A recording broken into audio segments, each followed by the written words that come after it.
Alright, como ustedes pueden ver, la alarma del parque is blinking, which means it's signaling that there's a storm heading here.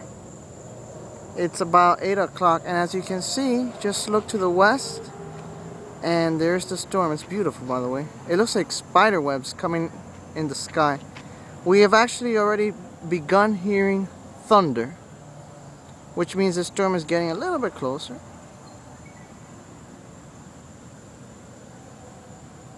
There we go.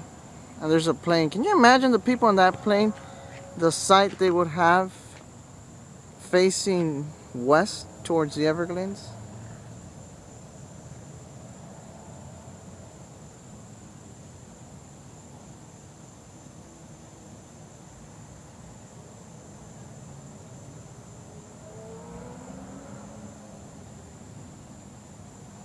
There you go.